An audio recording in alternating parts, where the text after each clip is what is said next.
Igbo mamano, Igbo lieno, Igbo mwani, Igbo kachano. Yeah. Ọnwa asatọ ọbụla n'ala Igbo ka ndị Igbo niile ji emerụwe mmemme ife ji ọkụ maọbụ njọkụ, mmemme owuwe ife ubi, ịwa ji maọbụ iri ji nke ndị obodo niile enwere n'ala Igbo anyị. Ọ bụ n'otu aka ha ka eji were ekele mmụọ nwaanyị maka o mere ka ihe nke akọ n'ubi mee. Kedu ka ndị obodo unu si were merụwe mmemme dị otu a? Kedu ka eze na-achị obodo unu si wee ri ji ndị eze? Ọ ga-amasị nkịta onye Igbo ka idere ya n'ozi edemede.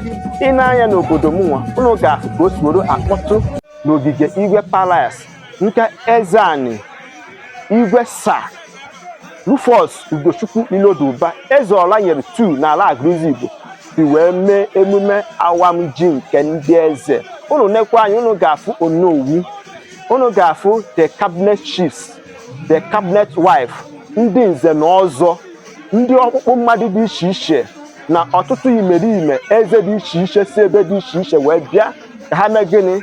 Ka ha pay homage to our Royal Highness Igwe Sir Ugochukwu Rufus Iloduba Ezeola nyere nke ibụa n'ala Agrizi Igbo. Unu fụ ka o si were akpọtụ mmụọ dị iche iche na-agba n'ogige Igwe Palace. Unu fụrụ ka ọtụtụ imerime mmadụ dị ka LOB the PG Agrizi Igbo ji were eje ibe si wee kwudo n'ikem. Unu nekwa anya n'aka nke ibụa, unu afụ ebe a na-eme mmemme ịwa ji nke ọla. Agrizi Igbo ọ nọ n'ụlọ na ọ nọ n'ụzọ ije bịakwa ya bụ mmemme. Ọtụtụ mmadụ dị iche iche ma the advisor to the governor, onye na-represent the governor of Anambra State bịakwa ya bụ mmemme iji wee gosi unu, iji wee gwa akaebe na iji wee kene mmụọ nwaanyị na mmụọ mere ka akpụrụ akụkụ dị iche iche nke anyị kụrụ n'ubi ka o mee gịnị? Ka o mezue.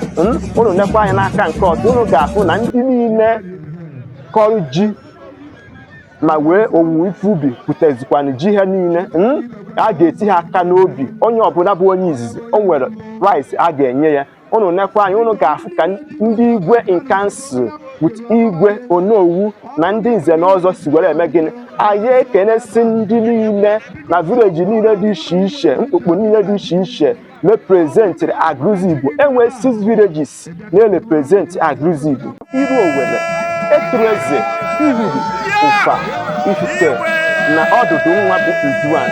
Unu n'anya, unu ga-afụ ka ya bụ ihe si were nzi wee na-eme gị na-agbacha. Achọ ka m jụọ gị, nwa bụ onye ọma na-egere m ntị, kedu ka obodo unu si were merụwe mmemme ife ji ọkụ, iri ji maọbụ ịwa ji nke obodo, atụmadụ ịwa ji nke ndị eze na ịwa ji ọla?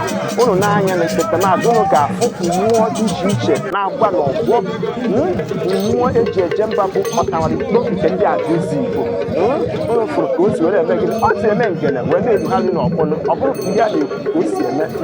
Unu nekwa anya na nke ọzọ, unu ga-afụ egwu a na-akpọ Eketike. Ọ bụ egwu ihe, ọ bụ egwu dụbara ọkụkọ ọkụ n'ala Agrizi Igbo, maka na ndị be anyị si na ọ bụ egwu ọ ga-abụ nwa ototere ibe ya.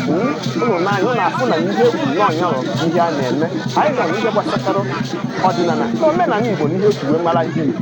Ọ bụ erime ji ka eji wee mara ndị Igbo niile.